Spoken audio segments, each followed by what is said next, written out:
Alright, so in case we haven't met, which would be weird at this point, my name is Cleo Garcia. I am an emergency medicine doctor in Chicago. And I am very excited to be here. It's my last day. And I'm going to do a presentation in English. We can go back and forward with Spanish once in a while about diabetes and diabetes emergencies. So I know that because we've all had a little bit of sugar, I don't like to just sit and preach and just give a presentation. I like things to be a little bit interactive, so I have some questions going along. And if you answer some of my questions, I have a sweet reward since we're talking about sugar. En español entonces, porque Bueno, si contestan las preguntas, entonces voy a podemos darle una recompensa un poco dulce ya que estamos hablando del azúcar. ¿Ok? queremos ver el dulce. Puede ser dulce. Es una sorpresa, ¿no? Que yo sé. Tírelo a la garduña. Voy a pasar a lanzar por partes. Ok, listo, empezamos.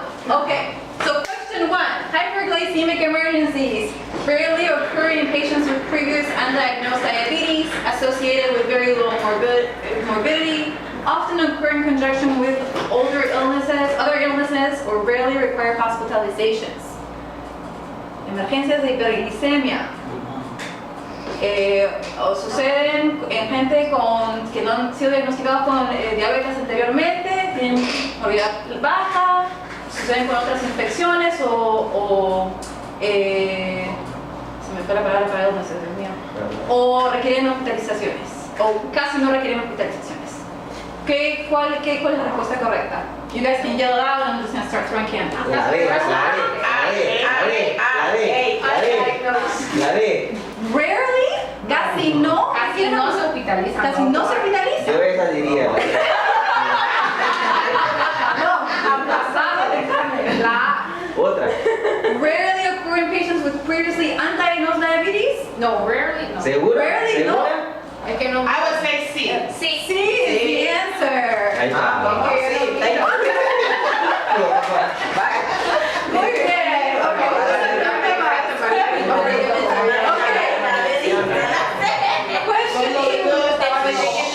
Diabetes arises from only genetic factors, only environmental factors, from early allergy exposure, or from genetic and environmental factors. There's no E.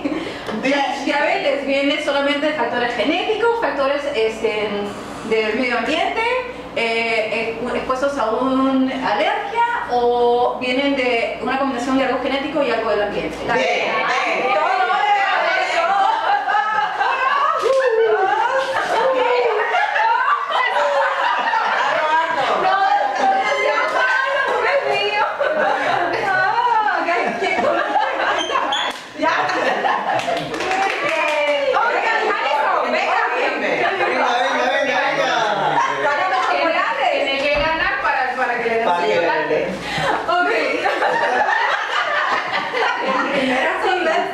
So diabetes, we're just using it. This is a very, very basic presentation, 10 minutes, just mainly review for you guys, so you guys all know this. Diabetes, just the group of diseases has to do with metabolic errors resulting in the glucose that's high. Esa la Susana. Technically speaking, yeah, this is Dr. Susana here for sure. Technically speaking, is more than 126 milligrams per deciliter in a fasting glucose, more than 200 in a non-fasting. Lately, we've been using a lot of A1Cs, right, to diagnose it. It used to be that we wouldn't use A1Cs at all. You had to do the glucose test, but now we can use an A1C to diagnose diabetes. And in the emergency department, if I don't know and there's somebody that doesn't go to the doctors, then most likely they have a random glucose of more than 200. I'm thinking that they probably have some glucose intolerance in there that I have to look at, okay? So, very basic again. The two main actors in this glucose movie is glucagon and insulin, right? They're going to try and accommodate for glucose homeostasis to make sure that your glucose is the right level. When you have too much glucose, you're going to have insulin being secreted from the pancreatic beta cells to try and bring it down into the cells, muscle cells, storage. And then if you have too low, you're gonna have glucagon play a part. But you also have other hormones that are really important in the role of balancing it. You have growth hormones, cortisol, epinephrine, that are gonna try and counteract the effects of glucose homeostasis. So what happens when we are not at homeostasis? Why are we not at homeostasis? Sometimes it's that we have no insulin, zero insulin. That tends to be usually what we think about in people with type 1 diabetics that are diagnosed a little early on, usually pediatric patients, right? They develop this inflammatory process, autoimmune inflammatory process. 95% of the time is a genetic defect, and then with an environmental factor, like the question said, we start showing the manifestations of type 1 diabetes. Now, there's also maybe that we are resistant to insulin, or we have a defect in the secretion of insulin, and that occurs over time, again, with environmental factors. And we tend to think that those are type 2 diabetics, right? The most common, or the biggest risk factor being obesity. But you can have diabetes because you develop it from something else. You can have a structural issue that's affecting your pancreas or your liver, like cystic fibrosis, hemochromatosis, pancreatitis, or you can have hormonal changes that also may lead you to being diabetic. You can also,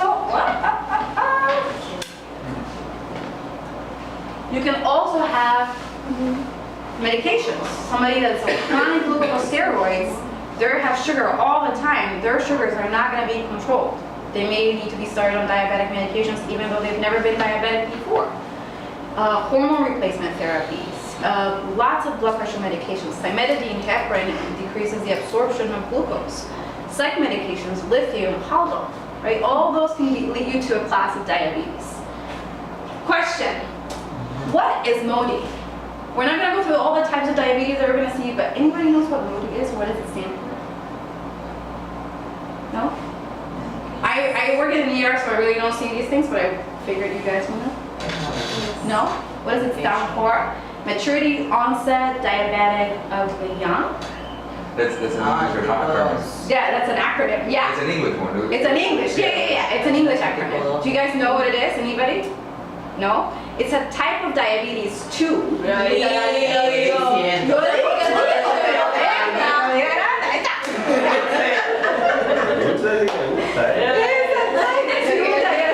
gonna be diabetic. She's a diabetic. She's a type 2 diabetes that happens in patients. So we tend to think that the diabetic one is the younger patient, skinny, right? And the type 2 is 40s, 50s, bigger, obese, right? So MODY is a type 2 diabetic that's actually young, that's in their 20s or less, that have an issue with insulin secretion, but has all those characteristics that we see physically as a type 1 diabetic, skinny, maybe having polyuria or preeclampsia, but it's actually a type 2 diabetic. Okay, good. Tell you guys how to. All right, so why do I care about this? I work in an ER, so I like to know the emergencies that are going to happen with any diseases. I'm going to leave the basic management of diabetes to Dr. Susana and all of you guys. But other than that, I want to know what happens when things go wrong. So diabetic complications are one of the most lethal ones. And the two major diabetic complications are DKA and hyperglycemic hyperosmolar syndrome. It used to be called HHNK, but we're now using hyperosmolar hyperglycemic syndrome because you actually can have a little ketosis there. Okay? So again, we tend to think that type 1 diabetes is going to go into a DKA because there's no insulin, right? And the type 2 diabetic goes more into an HHS. But I'm here to let you know that even though that seems to be the general theory, you will have people that are type 2 diabetic that can go into DKA, and DKA can be very scary.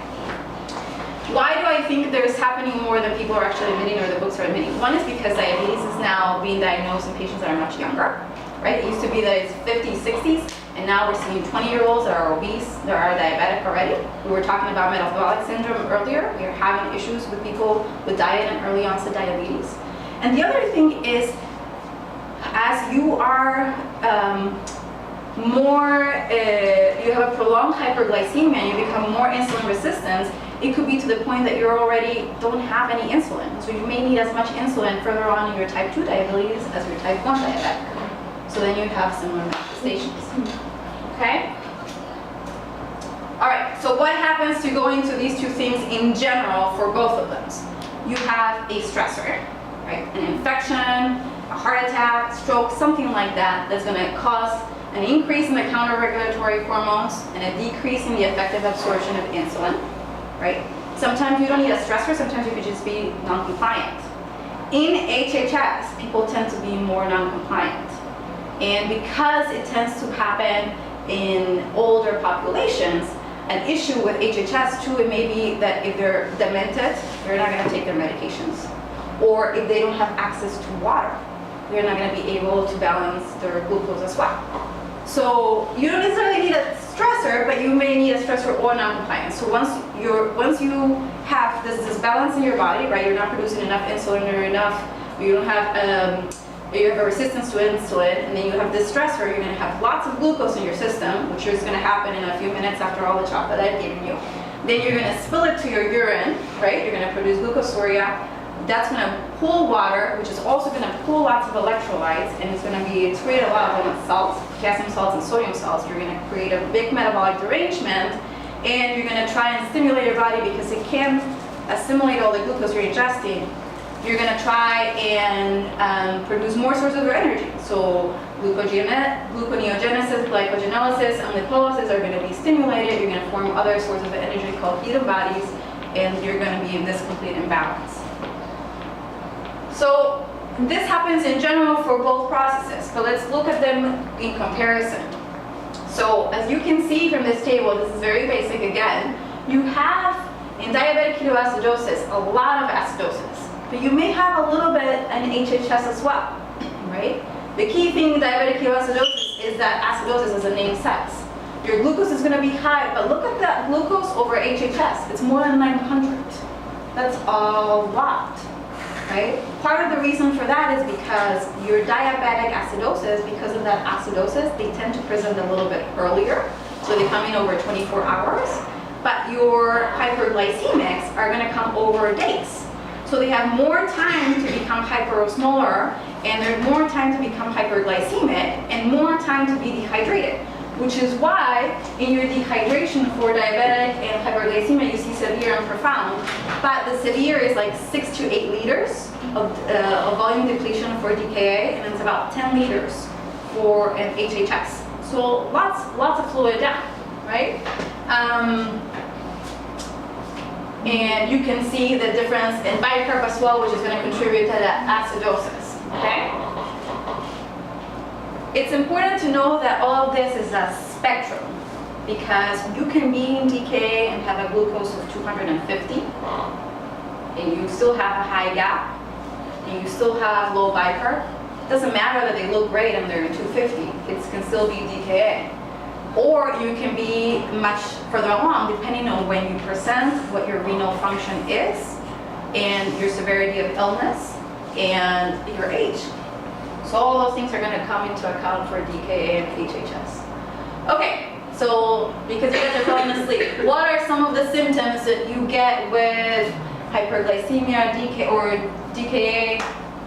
Just what people complain about, what they notice when their sugars are high. I know Dr. Susana knows some of them, so, but everybody. Mal de orina. They're urinating too much. I like that, okay. What else? They're thirsty. You're thirsty. There you go. What else? So polyuria, polydipsia. Dizziness. Visión borrosa. I like that. Dizziness and visión borrosa, because that may be that your osmoles are way too high. I'm sorry. You can have loss of consciousness. Yeah, exactly. Because maybe your osmoles are too high. So you have, let's see, so you can have polyuria, polydipsia, you can have polyphagia, exactly, you can have polyphagia, there you go. Right? You can even be short of breath with your DKA, because if you are so acidic, you're going to be like, and people are going to think I am short of breath when you're really just acidic, right? And if your osmols are really high, you can have all kinds of signs from cerebral edema. So blurry vision, confused, you can be having headaches, vomiting, you can even look like you're having a stroke, you can have a hemiparesis. You can have seizures, right? You can have seizures, you can have all those signs regarding, what do you call it, you can have papilledema, you can have, which is going to cause you some blurry vision maybe, okay? So, but just to separate them a little bit too, like we said, with the DKA likes to present over 24 hours, HHS likes to be a little bit longer. And also something to note is that DKA likes to present a lot with belly pain. There's actually been studies that associate the amount of acidity that you have and your level of pain. And the more acidic you are, the more belly pain that you have. There's theories that think it's because of gastric emptying, decreased gastric emptying and your electrolytes being off. HHS doesn't like to have belly pain. HHS likes to have headache, confusion, blurry vision, seizures, all those things. Okay? That's going to be, and they like to be more big, muscle cramps, fatigue, and all that stuff. Okay, so basically, we're trying to diagnose it, and diagnose it from here. We're looking at all their symptoms. We're looking for DKA, this triad of acidosis, your pH is less than 7.35, your glucose is high, and then ketones. HHS doesn't have that wonderful triad, but you have to go by the hyperglycemia, the symptoms, and the osmols being really off. Sometimes you'll get a little ketosis, sometimes you won't. All right, so what can we do here in terms of having somebody that comes in hyperglycemic? Your physical exam is going to be your best weapon, right? So what are the things that we're going to look in physical exam for this? We talked about volume, right? Whether people are depleted for 6 to 10 liters. So somebody give me signs of dehydration. I need 5 signs of dehydration. Go for it. What's that called in English? In English, I have no idea. Okay, It's not seem like clear. Skin turgor. I like it. If you're older, you're going to have a little bit of a hard time, right? Mucosas secas. Mucosas secas. Me gusta. Sed. Pulso Sed. débiles. Pulso débil. Sed. There you go. Taquicardias. No, ella, contesten ustedes. Ya. ¿Qué más? Debilidad. Okay. What else? Alteración de la conciencia.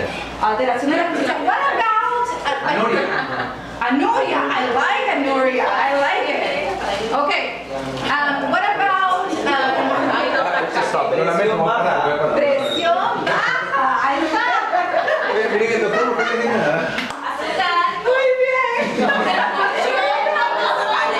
So yeah, so you're gonna be drying with this membrane. Your heart rate's gonna be high. Your blood pressure's gonna be low. Your bacillus is gonna be dry. Your mucous membranes are gonna be dry. So you have to. I mean, nobody in this island should have anything dry. It's 100 degrees outside. You should be able to. You're gonna be sweaty.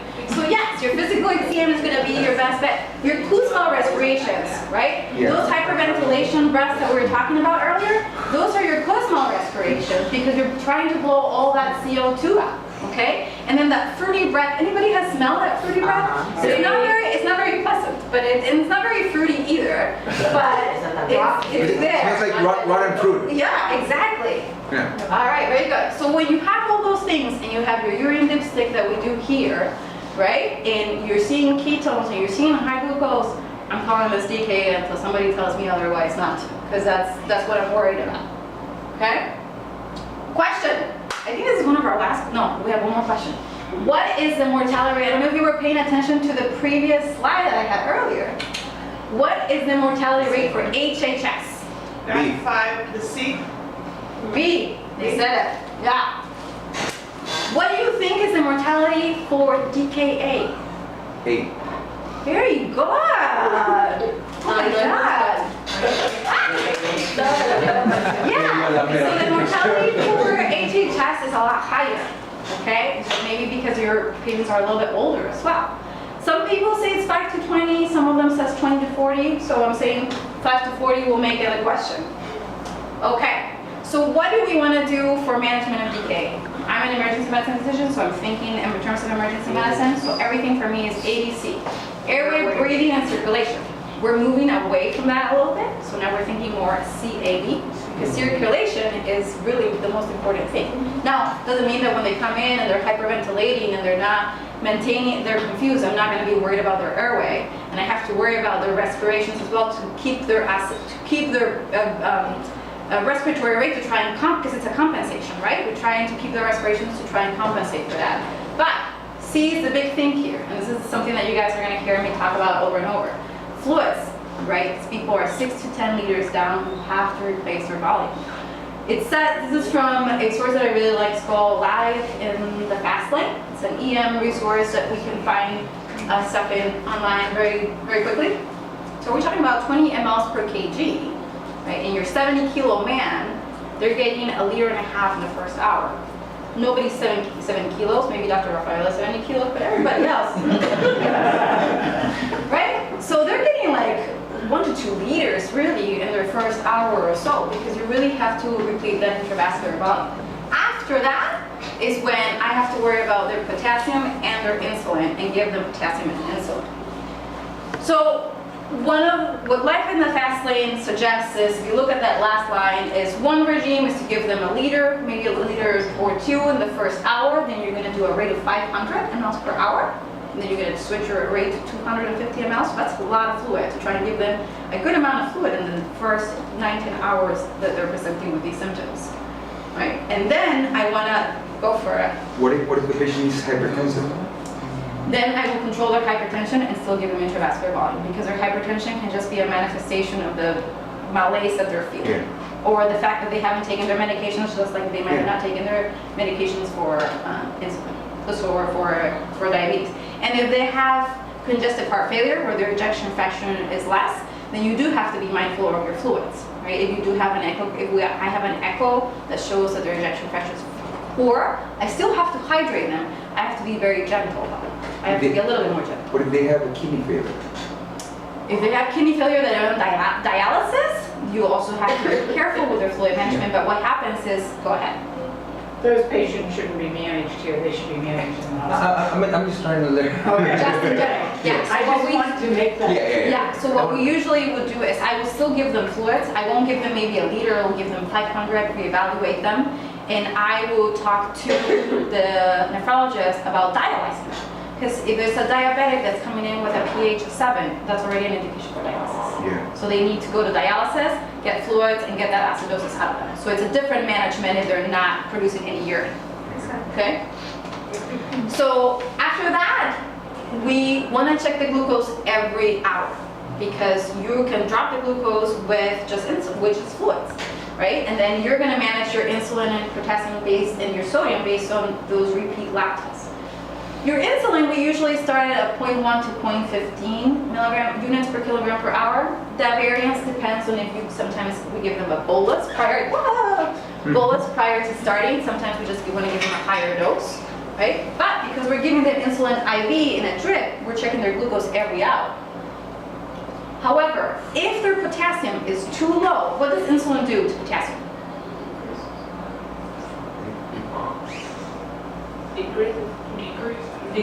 Decreases, right? Because it's doing what to potassium? It's shifting it where? Outside the cell. Inside the cell. Right, so potassium, so overall you have less, when you are in DKA, a lot of the potassium goes from inside to outside the cell and you're peeing it out as salts, so overall you have less potassium. But when you're giving them insulin, that insulin is going to shift the potassium from outside to inside the cells. So your level is going to increase. You said it the other way around. No, I said you got to go with insulin. You use insulin. When you use insulin, it goes in. Did you? No. Yeah, it was not. I was just confused. Yeah. I just wanted to throw it at you. So you want to, you shift it in. So your potassium level is going to drop. And if you have hypokalemia, severe hypokalemia, what can happen to your heart? Tachycardia. No, not tachycardia. You can have cardiac arrest because of severe hypokalemia or hyperkalemia, right? So you want to monitor the potassium really well. So if you have the potassium that's less than 3.3, which is the normal, the lower end of normal, 3.5, starts to be normal, then you have to give them potassium first before you can even start the insulin. Okay? and keep it above, and then you're going to be doing BMPs, basic metabolic pattern, every 2 hours, because that's going to give you a different potassium and a different sodium, and then manage your fluids from there. And if they're still in the emergency department at that point, the second or third hour, my fluid management is going to be depending on my repeat labs, including the sodium. And this is the corrected sodium, because you can have a pseudo-hyponatremia or pseudo-hypernatremia from all that glucose that's in your system. It could be a falsely abnormal number, So you want to actually calculate the sodium afterwards. In theory, 1.6 milliequivalents of sodium go down per 100 milligrams per deciliter of glucose going up. That's what the book said. It actually is a little bit more. It's about 2 to 2.4. So once you correct that sodium, you're going to manage your fluids, because if this patient has too much sodium or too much sodium, then you might have to change them to 0.45 instead of normal saline. Or if they still have low sodium, then you might have to increase the rate and continue to give them 0.9. So all this is a very fine balance. When do we want to definitely change the fluids and start them with some glucose, right? Because you're not just going to stop them immediately. Then you're going to make them go into DKA again, or you can have issues with cerebral edema. When the glucose, for DKA, when the glucose is between 200 and 250, we're going to switch their fluids with sugar. Now they need sugar. Now they need D5 and some normal saline, D5 water, D5, usually D5 has normal. Okay, and we're going to decrease their insulin drip. We're teaching their bodies how to use the insulin and how to store glucose again, to slowly transition them out of that drip and give them injections of whether it's Lantus or a long-acting insulin and pH. Okay. Now for HHS, if you look at this, it's pretty much the same thing. Right. The only thing is that for HHS we actually stop we change fluids when it's 300, more than 250 to 300, right? And we don't have to close a gap like we do for DKA. In DKA, we want to give them the insulin drip and give them fluids until that gap is closed. Not until the glucose is normal, until the gap acidosis and their metabolic derangements are normal. In HHS, because you don't have that acidosis, you're looking at their osmoles and you're controlling the glucose. After 300, you're giving them some sugar. Okay? They have sepsis, they have strokes, so you want to treat and identify the reason why they went into HHS. So again, why am I honing so much on the fluids? First, it's something that's accessible. I believe you do guys have normal saline here, right? Right? Okay, good. It's the big C in the ABCs. It's something that you need to stabilize before anything. And giving them fluids is going to increase the insulin responsiveness of the tissues and then lower the plasma osmolality.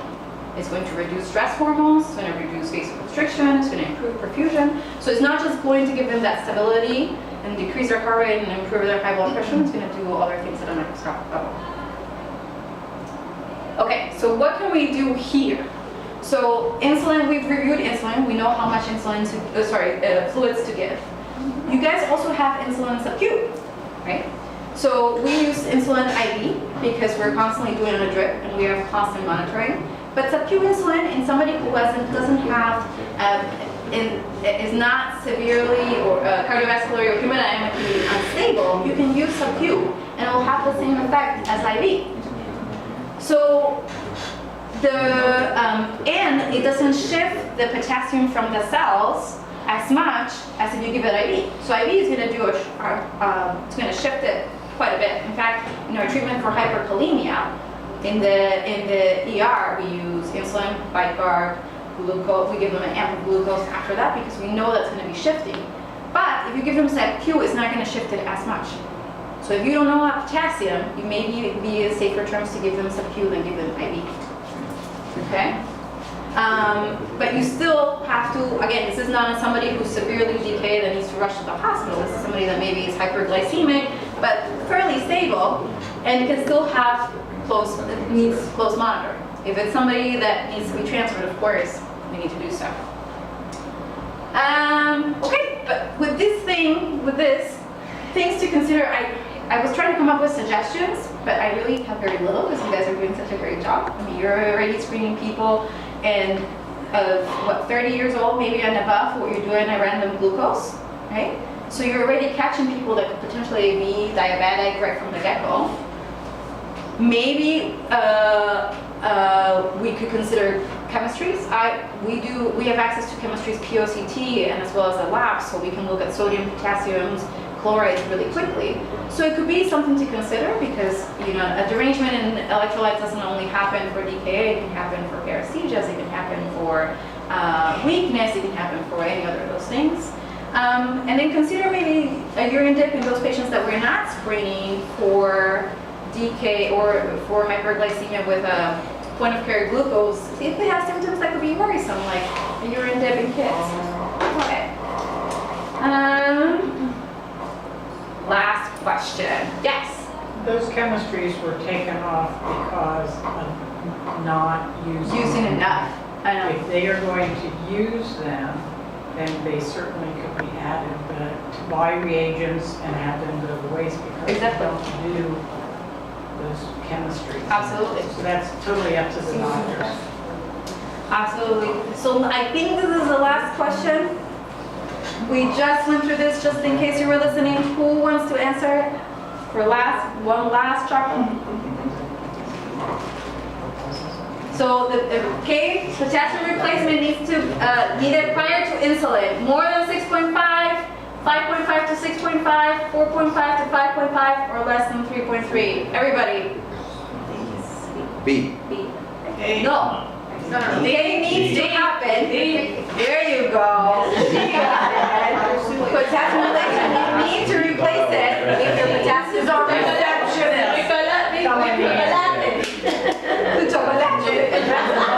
She just wants to show it back to you. There you go. All right. These are my references. Thank you so much for having me. I had a great time here. I'm sad I'm only here 10 days, and I will be back. I don't want to quote Arnold